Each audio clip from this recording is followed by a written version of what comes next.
Hey y'all, it's your girl Tino. And it's your girl Texas T. Welcome to the Neutral Zone. Where you never on your own. Never. Alrighty, so today y'all, we're going to be talking about frontal lobe development. Yes. So both of us are aunties, live 25 in the club. So we both have encountered a different perspective of frontal lobes. Agreed. So when do you say you feel like you developed yours? I feel like the beginning of this year, I feel like it was just little things that I was accustomed to doing, and I would try to continue to do them, but they wouldn't feel like natural or like something wasn't settling right, where it just kind of felt like, okay, bitch, something about this we shouldn't be doing. I don't know. So it made me think, like, damn, am I really a young hoe? Or am I kind of like in that phase where like I'm still young, but I'm not getting younger, if that makes sense. Like, yeah. I'm closer at this point, being 25, I'm thinking like, bitch, 30 is in my future. It's not right to around the just corner. Like scare myself, but be realistic. Like, okay, I'm not 21 anymore. I can't make the excuse of like, oh, I'm young, I'm learning, I'm a new adult. I got some years in this shit now. So it's kind of like, okay, now I feel like I'm at a point where it's like, what can I do now that will make my 30-year-old self smile? Or like, what can I do now that will give me the longevity to put me in a better position when I am 30? To where like when I was 21, I was... Fuck it, we ball. Hello, like, I'm okay with just doing shit for the pot. Like, wherever it takes us, it takes us. We figure it out when we get there. But now it's like, okay, bitch, before I just take off, like, where could the possible end goal be before I make this decision? So I feel like now I think more like that, where it's like, okay, what are we doing? Where are we going? What's the point? What's the purpose? How about you? Okay. I would say for a little after my 25th birthday, you know, for me, and I know for a lot of people when it comes to birthdays, you get a little emotional. So I was like, birthday was cool. It was fun. It was lit. But after it was like, bitch. No, for real. I would say a lot when it comes to like my dating life. Like a lot of shit I'm not going for that I was going for when I was young, dumb, and outside. I just feel like once you hit a certain age, it's just kind of like, the excuses, I don't say change, but it's like you start to think about things a little differently. So it's like, okay, I don't have any kids. I am single, but I do aspire to be a mother. I do aspire to be a wife.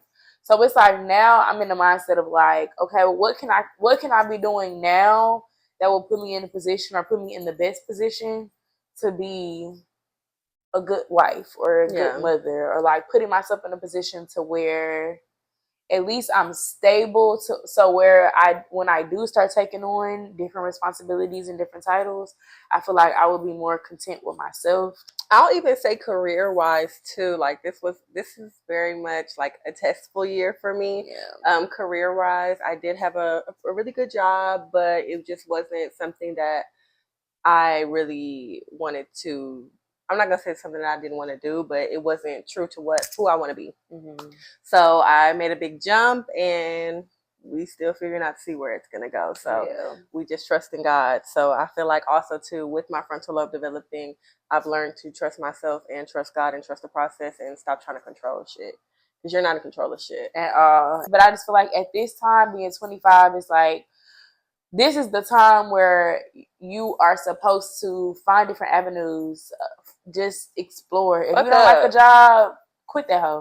Now, I'm not saying just be lazy and you don't like to follow management, or you don't like being told what to do. Now it's like, well, I'm going to quit my job. But like, no, if you aspire to be a chef and you got the drive to want to be a chef, bitch, go be a chef. If you want to be a pilot, bitch, go be a pilot. If you want to be a flight attendant, bitch, go be a flight attendant. Like, nothing is stopping you. Nothing is hindering you. If you have no real, like, tie, if you're not in your career, if you aren't happy in life, if what you're doing on a day-to-day isn't fulfilling, then go out and find you something. Don't let people's experiences or other people's testimonies hinder you from doing what you want to do. Everything is not going to work for everybody. Your story is not their story and vice versa. So if it's like, okay, you're in a job and it's not a career that you want, don't feel like you have to settle. Don't feel like you have to sit there, thug it out. Especially talking to other generations, they'll make you feel like that's the only job on the planet. Baby, you're going to die. You're going to be broke. You're going to be on the side of the road. You're going to be homeless if you don't stick that shit out and settle. That would make it seem like it is the end of the world if you do not follow through with what you have now. But the beauty of it is that it's always something to do. Even if it's not in your city. If something is telling you, and I'm not saying that you came somewhere on the weekend, shit was popping, and now you feel like you need to move there. But what I am saying is if the opportunity of something that you want to do is in another city, don't hinder yourself or don't stop yourself from exploring that or growing or expanding, just making memories. Like, that's how I feel. I want to be able to tell my child, baby mama did a whole lot and then some. Anything I wanted to do, anything I set my mind to, I did it. If it didn't work out, it didn't work out. But I can come to you today and tell you, like, at least I tried. This is what I learned. It wasn't for me, so I moved on rather than being like, damn, I wish I would have. Bitch, only wish I got is upon a star, and that hoe ain't coming. So, and don't be discouraged because it's gonna be low times. Like it's gonna be low times, and you just gotta. I don't care nobody tell you life is hard regardless of what position you in. Life is hard for the rich. Life is hard for the middle class. Life is hard for the poor. I don't care. Life is hard. But at this point, choose your heart. I'd rather life be hard doing what the fuck I want to do, getting the things that I want to get into, making memories that I want to make, rather than sitting back and watching things happen before my eyes and sitting here like I should have, I could have, I would have. Yeah. No, I'd rather life be hard on the yacht. Don't be on the yacht with $2. But just what I'm saying is like, just go, just do it. And you don't gotta look like what you're going through. Exactly, you don't, because bitches will never know. You will never know, and that's your business and your business only. Living, you learn. So just like give yourself grace. Yeah, I don't know about everybody else. Give yourself grace. Don't think too deep into it. Don't make it more than what it gotta be. Like, just vibe, twin. Do you feel like your frontal lobe development affected any of your friendships, family relationships, or even like I do intimate relationships? I feel like friendship wise, there were things that I would say I was settling for, or like making excuses for, just being like, oh, that's just who they are, like making excuses for the bullshit that was being handed to me, until my frontal lobe developed where I was just like, wait, this ain't normal. This ain't it. Like I really don't like that. So just my outlook on things, I feel like I would put more value into friendships and a lot of other things outside of me more than I should have. So once I got to a point where I really like sat myself down, thought about it, realized like the pros and cons of it, it made me realize like it wasn't worth it in the end. Like I wasn't gaining anything by settling for the bullshit I was settling for in friendships. Probably with niggas too. I just kind of began a little irritated. Okay, so my question for you would be like, what did it feel like for your frontal lobe to change? I don't gotta deal with the shit. Yeah. That's how it felt for me. Like, I don't have to deal with the shit. And that's really how it is, really. Like, you get to a point where it's like you can have self-esteem, but I also feel like when you're young, especially, I won't even say when you're young, because I feel like that 18 to 23, 24, like that window of time, that window of life, it's like you have a newfound freedom. I don't care how out there you was. And I don't mean out there, but I mean like I don't care how much freedom you had when you was a teenager, when you was in middle school, but when you're like 18, just graduated high school, you on your own, You're not under anybody else's schedule anymore. You're not obligated to do nothing anymore. It's literally like your life, your time, your decisions. It is a different freedom. Like your mindset is different. The world is literally your oyster. Like you realize, bitch, I can do anything I want to do. I don't have to check in with nobody. Mm-hmm. I don't have to answer to nobody. I don't have to let nobody know nothing. Like I could just get up and do what I want to do. That is a different freedom. Yeah. And I feel like that's not something that we are taught to jump into. We just kind of like thrown into it, and it's like, hey, figure it out. Don't do this, don't do that. Whatever else is, hey, that's your life. So it's like, yeah, we gonna make decisions in certain things that we are going to do just off the strength of because I can for the plot. Let's just see what happens. Like a whole lot of different reasons. Mm-hmm. But once that development happens, it's just kind of like you don't turn your nose up to your old decisions, but you get the side eyeing yourself a little bit. Like, yeah, like, girl, come on, bitch. You know better than that. But also embrace those years, embrace those moments, still have fun, still enjoy life. But if you can, and if you do have people around you who are older than you and who do have wisdom to share, I would not ignore it. And I wouldn't recommend like blow it off, because any little help will take you the longest way. Like any little advice that can help you not have to go through certain shit, it's like, why bother? If you don't have to bump your head, why bump your head? Like, why bother? Another question I have is, what are some things that you used to tolerate that you don't tolerate anymore? Inconsideration, if that's even a word, if I said that correct. Yep. Yeah, I don't tolerate people who are inconsiderate of me. But I will say I am still considerate of, like, really, I'm going to say communication. I'm not dealing with nobody who don't know how to communicate, bitch. Fuck off. I agree.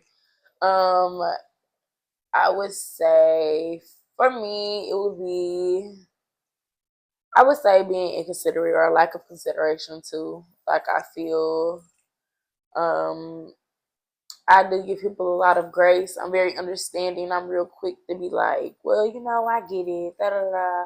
But now being older, it's just kind of like people gonna make time for what they want to make time for, and I also that. But you do teach people how to treat you. So it's like the things that I may have been giving people the green light to do or making people feel like, oh, it's not that big of a deal. It is that big of a deal. It may not be big, but it is that big of a deal. Like,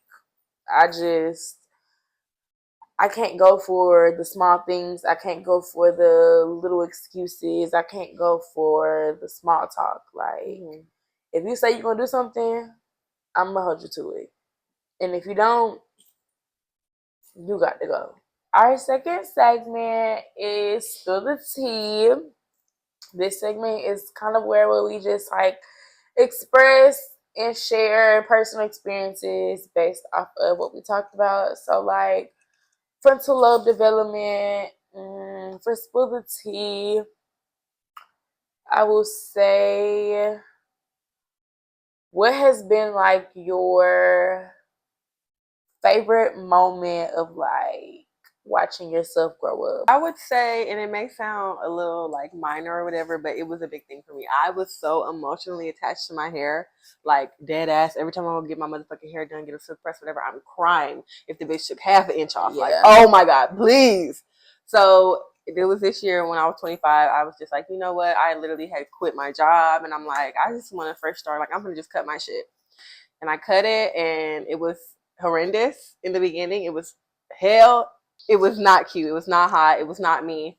And but it's growing flourishing fully. And so I just feel like that really kind of taught me to trust the process, honestly and truthfully, because that was something I said I would never in my motherfucking life do.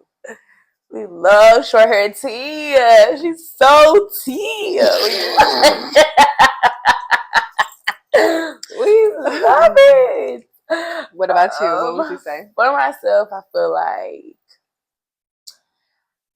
it would have to be learning to detach myself from my relationships and like my friendships. I feel like I would just put so much value in my friendships and my relationships to a point where I would catch myself like wanting to live and do for others and not kind of like take away from me. Mm-hmm. So I would say like as far as developing, just understanding like I'm always gonna make sure that my cup is full, and then whatever the overflow is what I share for others, is what I give for others. I would feel like that's probably my favorite thing that I've learned. Learning to care for me more. Yeah. Because you got to. All you got is you. That's it. And if I don't do it, then who will? Nobody. All right, y'all. So this has been another episode of The Neutral Zone. Where you're never on your own. Oh, shit. I'm your girl, Texas T. I was going to say Texas T. Be sure to tune in, tell a friend, like, share, subscribe. Share, y'all. Share heavy on the share. Comment any topics y'all want to hear. If y'all want to get to know us a bit more, we can definitely go ahead and do like a intro video to us and who we are and where we going. Yeah. Period. Bye, y'all.